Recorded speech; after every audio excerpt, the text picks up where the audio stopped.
Pengantin baru stres harus lunasi utang 150 juta usai gelar pernikahan mewah. Lu sadar nggak kalau pernikahan zaman sekarang itu bukan lagi soal nyatuin dua orang, tapi udah jadi ajang buat adu gengsi. Sebuah pesta pernikahan harusnya bisa jadi momen bahagia yang mengawali kehidupan baru bareng pasangan. Namun kenyataannya malah banyak pasangan muda yang terjebak dalam masalah finansial setelah mereka menikah. Salah satu penyebab utamanya adalah terlalu maksain pesta pernikahan yang mewah, padahal sebenarnya kondisi keuangan mereka masih belum mencukupi. Tren pernikahan mewah dengan undangan ratusan orang, dekorasi megah, atau bahkan resepsi di hotel bintang 5 udah sering dianggap biasa dan dianggap sebagai standar wajib bagi sebagian orang. Akibatnya, banyak yang maksain ngutang atau ngabisin tabungan mereka cuma untuk satu hari pesta pernikahan tanpa mikirin konsekuensi jangka panjang setelahnya. Padahal esensi pernikahan bukanlah terletak pada kemewahan acaranya, tapi pada kesiapan mental dan finansial untuk membangun rumah tangga baru mereka di hari-hari yang akan datang. Lantas, apa aja sih yang melatar belakangi para pasangan ini tetap maksain bikin acara nikah mewah? Apa ini cuma sekedar gengsi atau ada motif lain di baliknya? Selamat datang di channel Otak Kedua, mari kita bahas.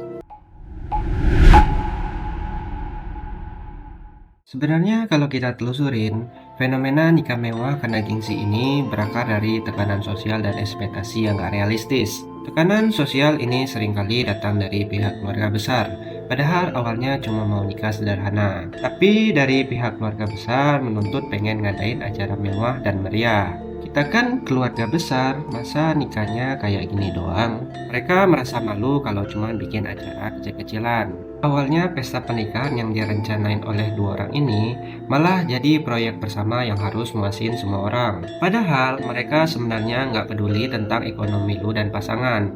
Mereka cuma peduli sama hal-hal permukaan, kayak dekor bagus, hiburan yang seru, dan makanan yang enak. Setelah acara kelar, mereka juga bakal lupa, tapi lu dan pasangan yang bakal nanggung resikonya. Jadi ya, lebih baik dihindarin sebelum terlambat bro.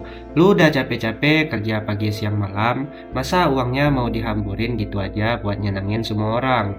Belum lagi ditambah dengan pengaruh media sosial yang menjadi patokan standar nikah zaman kini.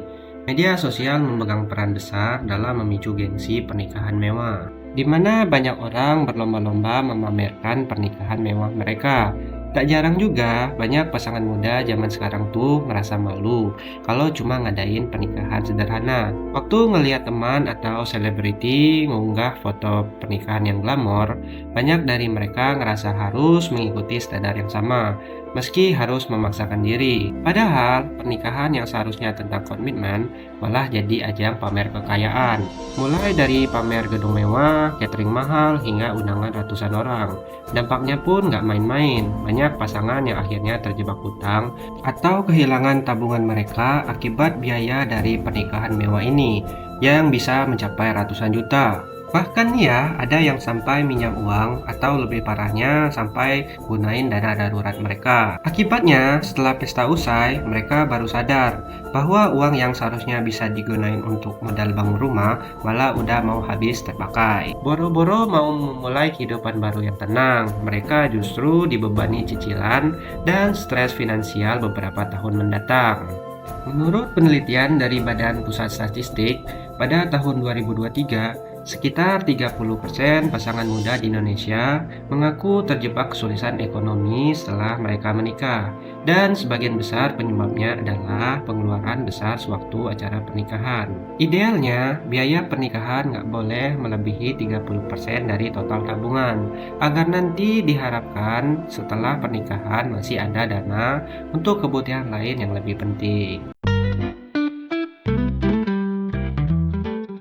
Sebenarnya nggak ada salahnya kalau pengen buat acara pernikahan yang meriah dan berkesan. Tapi semua itu juga harus disesuaikan dengan kemampuan finansial masing-masing. Pernikahan sederhana tapi penuh makna itu jauh lebih baik loh daripada pernikahan mewah tapi bikin sengsara di kemudian hari. Karena semestinya hidup setelah menikah haruslah lebih tenang, bukan malah dipenuhi stres karena hutang yang harus dicicil. Sebenarnya ada banyak cara buat nikah tanpa harus berhutang. Antara lain, lu bisa bikin anggaran biaya yang realistis, cuma undang orang terdekat aja dan nikah di KUA. Ini hidup lu, bukan hidup mereka. Jadi, jangan sampai gara-gara ngikutin omongan orang, lu dan pasangan yang bisa jadi sengsara. Ingat, kebahagiaan pernikahan itu nggak diukur dari seberapa meriah acaranya, tapi dari kesiapan pasangan menghadapi kehidupan nyata yang akan dijalani setelah hari pernikahan. Jadi, jangan sampai fenomena gengsi ini malah jadi ngehancurin masa depan rumah tangga lu dan juga pasangan. Mungkin segitu dulu untuk pembahasan video kali ini. Jika lu suka videonya, lu bisa like dan bantu subscribe agar channel ini dapat berkembang terus setiap harinya. Sampai ketemu di video selanjutnya. Thanks for watching. See you.